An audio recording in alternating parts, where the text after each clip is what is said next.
పొనవోలు సుధాకర్ రెడ్డి ఉండవలసిన మనిషి అండి. ఎందుకు అంటే గత 2-3 రోజులు బట్టి సాక్షిలో కావచ్చు, వైసీపీ నాయకులు కావచ్చు, వైసీపీ సోషల్ మీడియా కావచ్చు, ఆ సింగయ్య వీడియో ఏదైతే ఉందో అది ఒరిజినల్ వీడియో కాదు, అది ఏఐతో క్రియేట్ చేశారని వాళ్ళ వాదన వాళ్ళదే. వాళ్ళొక ఫేక్ ప్రచారాన్ని చేసుకుంటూ వచ్చారు. అయితే వాళ్ళ పొనవోలు సుధాకర్ రెడ్డి మాట్లాడుతూ అది ఏఐ వీడియో కాదు, అది ఒరిజినల్ వీడియోనే, సింగయ్య అనే వ్యక్తి జగన్ కారు కిందే పడ్డాడు, ఆ మాట వాస్తవం, కానీ కారులో ప్రయాణించే వ్యక్తులపైన కేసు పెట్టడం ఏంటి, అలా పెట్టకూడదు కదా, తప్పు చేసింది డ్రైవర్ కదా, డ్రైవర్ మీద కేసు పెట్టాలి. కారులో ఉన్నంత మాత్రాన జగన్మోహన్ రెడ్డి పైన, వైవి సుబ్బారెడ్డి పైన, విడదల రజనీ పైన, పేర్ని నాని పైన కూడా కేసులు పెడతారా? ఆర్టీసీ బస్సులో జనం ప్రయాణిస్తూ ఉంటారు.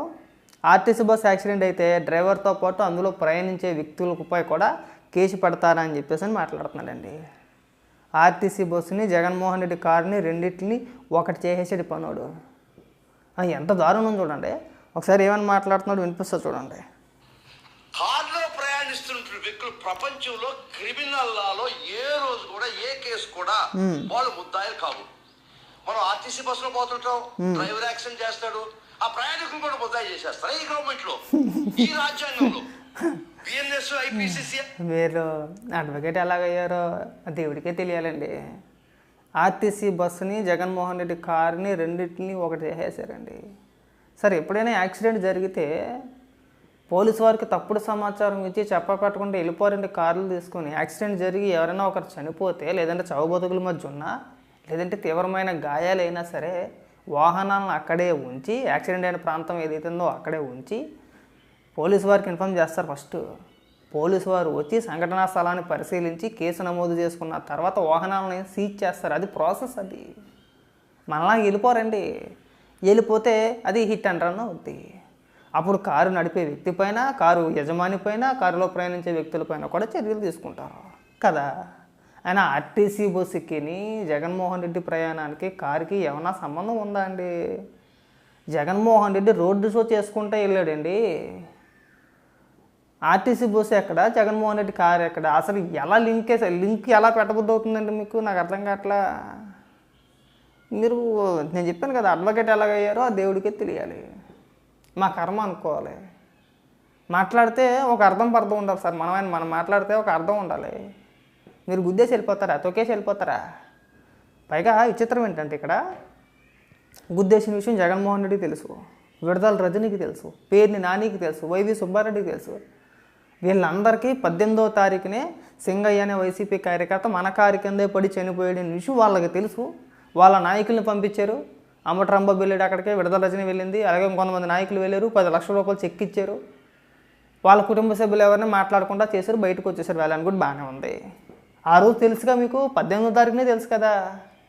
లేదండి, మీకు వైసీపీ కార్యకర్తల మీద ప్రేమ ఉంది, గుద్దేసి చనిపోయాడు కాబట్టి, ఏదో ఎవరో గుద్దేశారు చనిపోయాడు, మా కార్యకర్త కాబట్టి మేము 10 లక్షల రూపాయలు సహాయం చేశారు అని అనుకుందాం అనుకుంటే, ఆ రోజు ఇద్దరు చనిపోయారుగా, మీ కార్యకర్త ఇంకొక అతను కూడా చనిపోయాడుగా. మరి ఆ కుటుంబాన్ని ఎందుకు పరామర్శించలేదు? ఆ కుటుంబానికి ఎందుకు 10 లక్షల రూపాయలు ఆర్థిక సహాయం చేయలేదు? ఈ కుటుంబానికి ఎందుకు చేశారు? అంటే పోలీసులను కూడా తప్పుదారి పట్టించేశారండి వీళ్ళు. వీళ్ళ తప్పు చేసి మొదటగా పోలీసు వారిని తప్పుదారి పట్టించి పలానా కారు పలానా వ్యక్తి అని చెప్పి తప్పుడు సమాచారం ఇచ్చి ఇవాళ దాన్ని రాజకీయంగా వాడుకుంటున్నారండి. ముందు ఆ కారు అన్నారు కదా, ఇప్పుడు ఈ కారు అంటున్నారు. పైగా ఇక్కడికి వచ్చి వీళ్ళ కవరింగ్లా మొట్టమొదటగా ఏమన్నారు? అసలు మా కారుకి సంబంధం లేదన్నారు. గుద్దేసిన తర్వాత జగన్మోహన్ రెడ్డికి ఏం సంబంధం, డ్రైవర్కి సంబంధం. అయినా డ్రైవర్ ప్రభుత్వమే నియమించాలి కదా డ్రైవర్ని. వాహనం డ్రైవర్ ప్రభుత్వానిదే ఉండాలి, డ్రైవర్ కూడా ప్రభుత్వానికి సంబంధించిన వ్యక్తే ఉండాలి. జగన్మోహన్ రెడ్డికి ఏం సంబంధం అన్నారు. లేదు, ఆ డ్రైవర్ జగన్మోహన్ రెడ్డి వ్యక్తిగత డ్రైవర్, పర్సనల్ డ్రైవర్ అని తెలిసిన తర్వాత మొత్తం ప్లేట్ ఫిరాయించేశారు. అది ఏఐ వీడియో అన్నారు. నిన్న మొన్న సాక్షిలో కూడా అదే వచ్చింది. అది ఒరిజినల్ వీడియో కాదు, ఏఐ వీడియో అని చెప్పేసి అని. ఇవాళ సడన్గా ఆర్టీసీ బస్సుతో పోల్చేసాడు అంతే. అలా ఎలా పెడతారండి అని చెప్పేసి అని. సరే, మీరు ఏఐ వీడియో అన్నారు, మీ నాయకులంతా వాదిస్తున్నారు కదా, మరి మీరు కోర్టులో ఏమని వాదించాలి? క్వాష్ ఎందుకు అడుగుతున్నారు? చెప్పొచ్చు కదా, అది ఒరిజినల్ వీడియో కాదండి, అది ఒక ఫేక్ వీడియో మార్పింగ్ చేశారని చెప్పారు, చెప్పొచ్చు కదా. కోర్టులో అలాంటి వాదనలు వినిపించట్లా. తొందరపాటు చర్యలు తీసుకోవద్దని ఆదేశాలు ఇవ్వండి. డ్రైవర్ తప్పు చేస్తే జగన్మోహన్ రెడ్డి ఏం చేశాడు? మీరు వినిపించే వాదనలు అయ్యేనా కోర్టులో? ఒకవేళ నిజంగా ఏ వీడియో అయితే కనుక మీరు ఏమని వినిపించాలి వాదనలో? మీరు అడ్వకేట్లు కాబట్టి మీకు తెలిసినంత మాకు తెలియదు కానీ చెప్తున్న ఉదాహరణకి చిన్న చిన్న లాజికల్ కదా, ఇవన్నీ కూడా సామాన్యులకు వచ్చే ప్రశ్నలు కదా. వీళ్ళు ఒక పక్క ఒరిజినల్ వీడియో కాదంటున్నారు, మరి ఒక పక్క ఏమో జగన్మోహన్ రెడ్డి పైన చర్యలు తీసుకొద్దంటున్నారు. ఒకవేళ వాదించాలనుకుంటే కనుక అది ఒరిజినల్ వీడియో కాదండి, క్రియేట్ చేశారు, మార్పు చేశారు, ఏఐతో క్రియేట్ చేశారని వాదించాలి. కానీ వీళ్ళు విచిత్రంగా చర్యలు తీసుకోవద్దండి, కేసు కొట్టేయండి అని చెప్పేసి అని అంటున్నారు. డ్రైవర్ పైన చర్యలు తీసుకోవాలి కానీ జగన్మోహన్ రెడ్డికి ఏం సంబంధం అని చెప్పేసి అని అడుగుతున్నారు. అని సామాన్య ప్రజలకు అనుమానం రాదా? ఉంటుంది కదండి, సందేహాలు ఉంటాయి కదండి, మాకు కూడా ఉంటాయి. మాకు కూడా అదే వచ్చింది. ఇప్పుడు వీళ్ళ నాయకులు, వీళ్ళ సాక్షిలో ఏమో యాంకర్లు, గేంకర్లు, మేధావులు, వీళ్ళంతా కూడా అంటే వాళ్ళకి సంబంధించిన మేధావులు ఆ వీడియో ఒరిజినల్ కాదని చెప్పేసి అని మాట్లాడుతున్నారు. వీళ్ళేమో కోర్టులో ఏమో డ్రైవర్ మీద చర్యలు తీసుకోండి, జగన్మోహన్ రెడ్డి మీద చర్యలు తీసుకోవద్దని వాదిస్తున్నారు వీళ్ళు. మరి ఇదే మాట కోర్టులో కూడా చెప్పాలా? కాంట్రించి ముఖం మీద దుమ్మేస్తారు. కళ్ళు ఏమన్నా పోయినాయి ఏంటారు మీకు? అంత స్పష్టంగా కనబడుతుంది. ఏ వీడియోకి ఒరిజినల్ వీడియోకి మీకు తేడా తెలియట్లేదా? చూస్తే తెలిసిపోద్ది కదా, విజువల్ వేరే ఉంటుంది కదా. ఏం పొన్నవలసి దాకా రండి. ఏమో మేము ఏదవుతానో తగలెట్ట. ఇంకా మాట్లాడు. ఏమీ లేదా మీకు? First time in the annals of legal history ఒక కార్ యాక్సిడెంట్ చేస్తే ఆ డ్రైవర్ మీద కేసు పెట్టాలా? క్రిమినల్ లాలో they are not conscious of the fact. అసలు నన్ను అడిగితే జగన్మోహన్ రెడ్డితో పాటు మిగిలిన వైసీపీ నాయకుల పైన కూడా కేసు పెట్టాలి. పోలీసు వారు ఆంక్షలు పెట్టారు. ఏమంటే మీరు 3 కార్లలో రండి, ఒక 100 మందితో వెళ్ళండి, చక్కగా మీ కార్యక్రమాన్ని పూర్తి చేసుకుని ఇంటికి వెళ్ళిపోండి, ఎవరికి ఎలాంటి ఇష్యూ ఉండదు అని చెప్పేసానంటే, లేదు నేను పెద్ద మగోడిని, నేను వెళ్తే వేలాది మంది వచ్చేస్తారని చెప్పేసి అని రోడ్డు షో చేసుకుంటూ వెళ్ళాడు. పైగా రోప్ పార్టీ కావాలా? పోలీసు వారు బ్యారికేడ్లు పెడితే అంబటి రాంబాబు కూడా కొంతమంది గంజాయి బ్యాచ్ని తీసుకెళ్ళి పోలీసు వారి పైకి దాడికి దిగి వాళ్ళపైన పెద్ద పెద్ద కేకలు వేసేసి పెద్ద పెద్ద రంకులు వేసేసి అదేదో డామ్ డూమ్ డంగ్ ఢగా అట్లన్నింటిని కూడా గిట్రేసి మీరు వెళ్ళండి, ఎవడే అడ్డొస్తాడో చూస్తామని చెప్పేసి అని మాట్లాడారు. ఆ రోజు సాక్షిలో కానీ లేదంటే జగన్మోహన్ రెడ్డికి అనుకూలమైన ఛానల్స్లో కానీ యూట్యూబ్లో కానీ సోషల్ మీడియాలో కానీ అంబటి రాంబాబు తోప్ తురుమ్ ఖాన్, బాహుబలి, బల్లాల దేవుడు, బాహుబలిలో నాజర్ ఉంటారు కదా ఇలాగా, అతను అబ్బోబో మామూలు భయంకరమైన ఎలివేషన్లు కాదు. మేము ఆ రోజే చెప్పాం, ఒరే ఆంక్షలు ఉన్నాయి, ఇంతమంది గంజాయి బ్యాచ్ని ఉసుకొలు పెడుతున్నారు, ఏదో ఒక ప్రమాదం జరిగే అవకాశాలు ఉంటుందని చెప్పేసి అనుకుని అట్టాగే జరిగింది. కార్యకర్తలు ఉసుకొలిపేసింది మీరే, మీ కార్యకర్తలను రెచ్చగొట్టింది మీరే, ఆ ప్రమాదానికి గల కారణాలు మీరే. ఏమండి ఒక నాయకుడు పర్యటనకి వెళ్తుంటే కార్యకర్తలు ఎంత క్రమశిక్షణతో ఉంటారో మీరు చూడండి. ఉదాహరణకి చంద్రబాబు నాయుడు గారు ఎక్కడికైనా వెళ్ళారనుకోండి, అంటే చంద్రబాబు నాయుడు గారు కాన్వాయ్ పైకి ఎప్పుడైనా ఎవరినైనా ఆయన కారు పైకి, ఆయన బాయినెట్ పైకి, ఆ కారు బాయినెట్ పైకి ఎక్కడం చూసారా? చంద్రబాబు నాయుడు గారు ప్రయాణించే కారు బాయినెట్ పైకి ఏ ఒక్క తెలుగుదేశం కార్యకర్త అయినా ఇప్పటి వరకు మీరు ఎక్కడం చూసారా? లేదు కదా. ఎంత హుందాగా ఉంటారో. మరి వీళ్ళు ఎందుకు ఎలా చేస్తారంటే వీళ్ళకి ఫుల్గా గంజాయి పట్టించేస్తారు, గంజాయి కానీ మందు కానీ ఫుల్గా పట్టించేస్తారు వాళ్ళకి. ఆ గంజాయి మత్తులో వాళ్ళు ఏం చేస్తున్నారనేది వాళ్ళకి అర్థం ఉండదు. వాళ్ళ చేతికి కొన్ని ప్లకార్డులు ఇస్తారు, మీ ఇష్టం అంటారు. ఇంకాడికి ఒళ్ళు తెలియదు, ఇంకడికి ఆడు కారు ఎక్కుతున్నాడు, ఏమైనా రోడ్డు మీద ఉన్నాడో కారు ఎక్కుతున్నాడు, ఏమైనా ఎక్కుతున్నాడు కూడా తెలియదు ఇంకడికి, ఆడి ఇష్టం. అలాగే కదా తోపులాట జరిగింది. ఒకరి మీద ఎక్కడ మేము వెళ్ళాలని చెప్పేసి అని ఒక ముసలాన్ని తోసిపడేసారు, అయిపోయింది, కారు ఎక్కేశారు. ఎక్కిన తర్వాత కూడా నాయకులకి తెలుసు.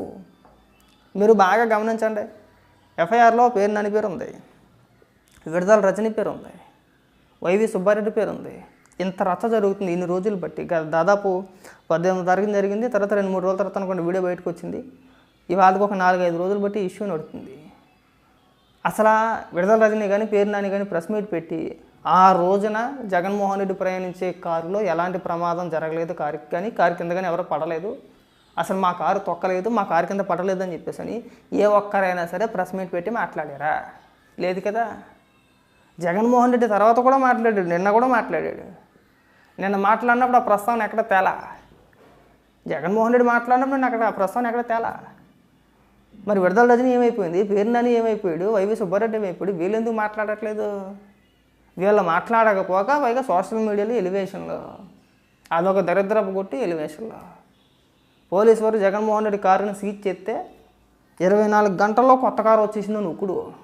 జగనన్న మాసం ఒకడు, జగనన్న రీఎంట్రీ అని చెప్పేసి ఒకడు, జగనన్న తోపు అని ఒకడు. మరి అరే మీకు కనీసం అవగాహన ఉందా? మనం ఒక కారు కొంటే మొదటగా మనకి టీఆర్ నెంబర్తో వెహికల్ మనకి ఇస్తారు, డెలివరీ చేస్తారు, అంతేనా?